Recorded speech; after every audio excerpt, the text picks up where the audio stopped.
வணக்கம், இது விஜய்ஸ் கிச்சன். இன்றைக்கி பார்த்தீங்கன்னா நைட்டுக்கு தான் பிரியாணி. ஒரு 3 டம்ளர் அரிசியை ஒரு 10 நிமிஷம் தான் ஊற வச்சேன். ரொம்ப நேரம்லாம் ஊற வைக்கல, சும்மா 10 நிமிஷம் ஊறினா போதும்னு சொல்லிட்டு நல்லா அரிசியை கழுவிட்டுக்கிறேன். இன்றைக்கி நைட்டு என்னன்னு தெரியல, மழையாக இருக்கிறதுனால சூடாக பிரியாணி சாப்பிட்டா நல்லாயிருக்கும். நாங்கள் கடையில் வாங்க வேண்டாம், கறி மட்டும் வாங்கிட்டு வாங்க, நம்ம வீட்டிலே செஞ்சுக்கலான்னு சொல்லிட்டு தான் இன்றைக்கி ரெடி பண்ணிகிட்ருக்கேன். வீட்டில் எல்லாமே இருந்தது, ஒரு கொஞ்சம் புதினா இதெல்லாம் இல்லை, சரி புதினாவும் பச்சை மிளகாய் இல்லை, மற்ற எல்லாமே இருந்தது.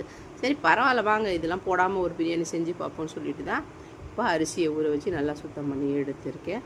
இப்போ அரிசியை நம்ம ஒரு ஓரமாக வச்சுடுவோம். மசாலா ஏற்கனவே தாளித்து விட்டுட்டேன். நான் சொன்னேன் இல்லையா, புதினாவும் பச்சை மிளகாய் தவிர மற்ற எல்லாம் போட்டு மசாலா தாளித்து கறியை நல்லா ஒரு 20 நிமிஷம் நல்லா கொதிக்க விடுவேன். அப்போ தான் அதில் நல்லா உப்பு, மொத்த உப்பையும் சேர்த்துடணும். அப்போ தான் நல்லா கறியில் உப்பு சேர்ந்து சூப்பராக இருக்கும் இந்த பிரியாணி. இப்போ பாருங்கள், அருமையாக போச்சு. இந்த மாதிரி கிச்சன் டவலை நம்ம மழை டைமில் நிறைய காய வைக்க முடியாது, சும்மா அலசிட்டு. அதனால் இந்த மாதிரி ஏதாவது செய்யும் போது நம்ம அந்த சூட்டில் போட்டோம்னால அந்த கிச்சன் டவல் நல்லா காஞ்சிடும்.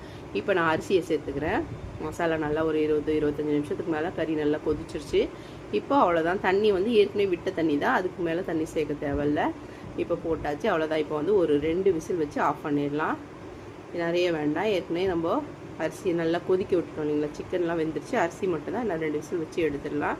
அவ்வளோதான். அதுவும் நான் நல்லா ப்ரெஷர் வெளியே வந்ததுக்கப்புறம் தான் விசிலே போடுவேன், அப்போ தான் சீக்கிரமாக ஆகிடும் பிரியாணி. இப்போ நம்ம பிரியாணிக்கு விசில் போட்டாச்சு. பாருங்கள், சூப்பரான சிக்கன் பிரியாணி ரெடி. இதுக்கு வேறு ஒன்றும் இல்லை, வெறும் தயிர் மட்டும் தான் இருந்தது வீட்டில். அதுலேயே நான் வெங்காயம்லாம் சேர்க்கலாம், மழை டைம்னால வெங்காயம் சேர்க்காமல் சூப்பராக போட்டிருக்கேன். வீடியோ பிடிச்சிருந்தால் லைக் பண்ணி, ஷேர் பண்ணி, கமெண்ட் பண்ணுங்கள். நம்ம சேனலை மறக்காமல் சப்ஸ்கிரைப் பண்ணுங்கள். வணக்கம். எப்படி வந்திருக்கு பாருங்கள், சூப்பராக இருக்கா பிரியாணி. பிரியாணி நல்லா இருந்தால் நீங்களே இந்த மாதிரி ஒரு தடவை செஞ்சு பாருங்கள், அருமையாக இருக்கும். பாய்.